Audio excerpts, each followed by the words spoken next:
Hello and welcome to NewClick. We have with us Dr. Satyajith Rath from National Institute of Immunology.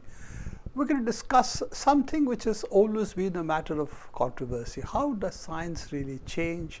Who decides what is the dominant theory in science? Is it purely the internal evidence of science, or do external structures also play a role? Satyajith, abstract but important, the two issues that have recently come up. One is, of course, what we were discussing in another NewsClick episode, the issue of sugar versus fat, and two scientists involved, Professor Yadnik and Professor R. Keys from the United States. This was one of the issues that the field sort of switched. Yadnik got isolated, excommunicated, R. Keys became the power. While you have another case which is very well known in science, as we have all read, Lysenko, who was close to, it was felt he was close to the Soviet Union, the government at the time, the Communist Party, and Vavilov, who was again not only excommunicated, was put in prison, and was really the biologists, or at least those who dealt with this, the science of genetics, were really badly treated at that point of time. Do you see that as purely an internal issue of science which should not be externally interfered with, as was argued the Soviet science did? An interesting thing about the more recent underpinnings of that controversy, or the more recent version, if you like, of that controversy, is underlined by something that apparently many scientists, nutrition related scientists, have said when people have asked them questions. They have said, she's not even a scientist, she's a journalist. This is Nina what does she know? Teichholz's book on this. This is Nina Teichholz's book on the fat sugar issue. And on the one hand, it seems to me to be a profound non sequitur, because what does that have to do with anything? Are there real issues? Are there not real issues? If there are real issues, do you have a response, or do you not have a response? What does the fact of her being a journalist and not a scientist, quote unquote, have to do with any of those? Number one. Number two, if scientists think this, I will bet anything, so does society. Because all said and done, this is scientists responding as people. And what I'm trying to say is that what this tells us is that we tend to respond to authority figures telling us how the world is, rather than asking when somebody who knows something about some aspect of the world tells us about that aspect of the world, rather than asking, really interesting, how do you know that? It's a fundamental disempowerment about our understanding of the world. And if at that level we indulge in it, then it's not surprising that it spills over into all the other issues. So let me point out something about Trofim Lysenko. What was he really talking about? And it seems, I'm not a Lysenko expert by any means, but it seems what he was talking about was something that he thought was going to be of great use to Soviet agriculture. And what was that? And that was the fact that if over winter seed was stored at different temperatures, then the same seed stored at different temperatures would give either longer or shorter crop cycles when planted next planting season. He decided, so this is the first level. This is what we would call, let's not even dignify it with the term fact. This is what we would call a finding, an observation. So a first and straightforward question would have been, is this observation reliable? Is it robust? By all accounts, he seems not to have answered that question rigorously. But there is a second level.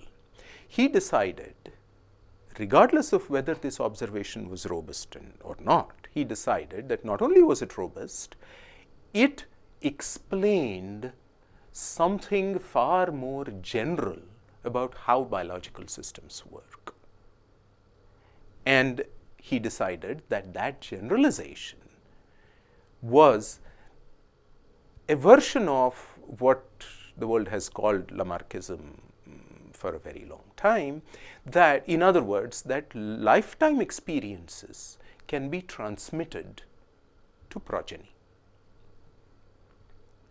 Darwinian arguments, people said, were against this, although it's not clear that Darwinian arguments were necessarily against it.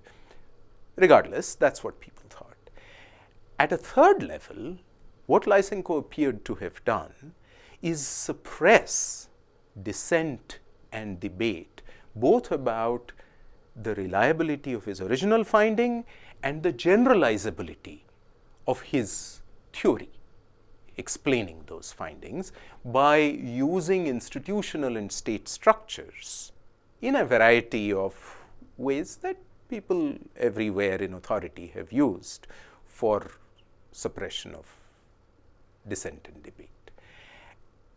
So when people debate Lysenkoism, at his level they are debating at all three levels and quite frequently conflating between them. At a fourth level, they are using him as symbolic of a whole Cold War repressive Soviet communist government ideology.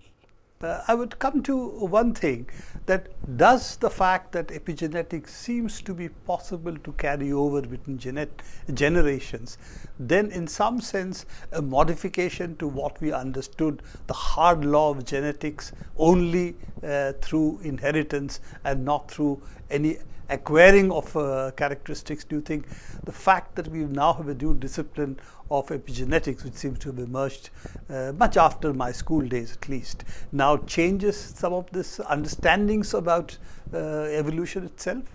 It would be nice to say it does, because then we would have lived through in our lifetimes a major intellectual revolution. Unfortunately, it doesn't. It does, however, refine it in extraordinarily interesting ways. So what do I mean by that?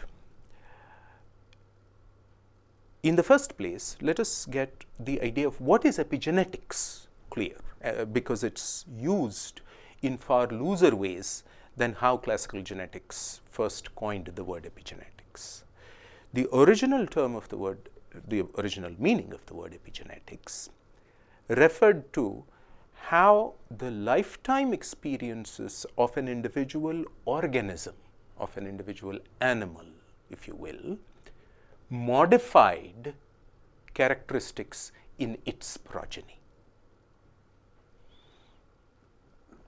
More recently, biologists have, in the eyes of old-fashioned biologists like me, old-fashioned biologists like me, have modified and diluted this meaning to imply that individual cells over their lifetimes acquire lifetime experiences and can transmit them to progeny. And I'm not sure that the two situations are necessarily talking about the same thing. In fact, they're not. Regardless, the fact is, let us go back to the original idea that an individual organism, its lifetime experiences can change how its progeny behave. This is remarkably close to Lamarckism and the sort of silly textbook notion of Lamarckism, which is that as a proto-giraffe reached higher and higher for plants, it transmitted a higher and higher, a longer and longer neck to its progeny, and that's how giraffe necks became long. Darwin's answer was that that's not how it happened. What happened was that, if I may do a fanciful scenario building, what happened was that as the average level at which food was available went higher and higher, short-necked progeny couldn't reach it and therefore died. The few long-necked progeny could reach it and therefore survived. And that's how you went from short-necked progenitors to long-necked progenitors. In the first place, Darwin, in terms of genetic alterations, or more correctly, selection by extraneous pressures of genetic variations, still remains the way this is driven. But there's something remarkably interesting about epigenetics, and that is, it seems to create, for a generation or two, a tendency to altered characteristics in progeny. Interesting, because it would argue then that Lysenko, though he might have doctored his data and so on, could theoretically have hit upon something which could have helped Soviet agriculture by one or two generations of wheat seeds being done in a certain way, if it could have been transmitted. But the data doesn't bear this out, so epigenetics is not likely to restore Lysenko's reputation on that count. Well, you know, the Graham book about Lysenko, which discusses many of these issues, still ends up saying Lysenko was wrong.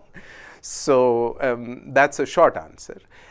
I think the trouble with that is that he was wrong at each one of the levels that we talked about. If he had been right at even one of them, it would have been perhaps more interesting to go back and take another look at him. But you know, the interesting point to me is that institutional structure of science with which things are accepted as quote-unquote science is not that it is objective, completely objective, that it goes by evidence, that the paradigms don't change except with evidence. All these are really not true, and therefore vilifying Soviet science for Lysenko does not really then look at that there have been similar instances of powerful figures combining with institutional figures in the state structure, as it were, also changing findings in different ways. Some of it is very obvious. At the moment, climate change in the United States debate is a very clear example, of course, where the fossil fuel lobby is directly involved. But it's also true that on the sugar fat debate, as it were, that one side was vilified, the other side was valorized, was also part of the institutional power structure that expressed itself with or without industry support. So would you say that we need to be cautious when we try to draw with one instance of each, as it were, two larger scientific conclusions or social scientific conclusions, if you will, that a system was faulty while the other system was robust, as a kind of binary? Well, you know, on the one hand, it clearly still looks as though Trofim Lysenko was a silly man. On the other hand, even when people talk about Lysenko genetics having been the bane of quote, Soviet biology, unquote, they don't include all of Soviet Union science in that condemnation. There was, by all accounts, outside my field, but there was, by all accounts, clearly universally agreed brilliant science coming out of the Soviet Union at exactly the same time. So, in fact, a lot of what they used to call nonlinear mathematics was really what became later quote-unquote chaos theory. Well, there you go. In my specific area, for instance, we had stress calculations, concepts of which were developed using complex numbers, which were transmitted really in the 80s to the West, and was ignored for a long time because it came out of Soviet science.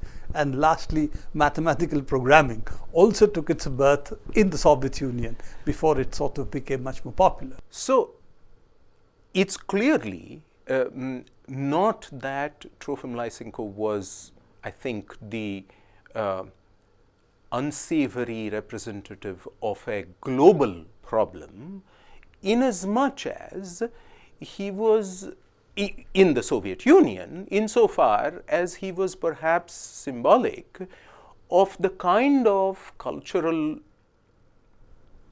hierarchical, prejudiced responses we have as a species, and certainly as societies and cultures, perhaps more traditional, more hierarchy dominated, more feudal, if you will, societies, to debate and dissent across the world.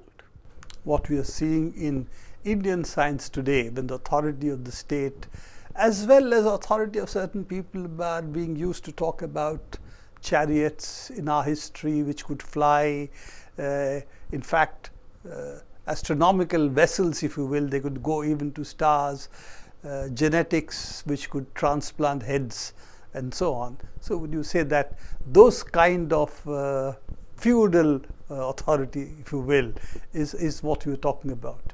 And people who live in glass houses. But would you say that there have been similar aberrations in other fields of science as well? Oh, certainly not. Thomas Kuhn told us that.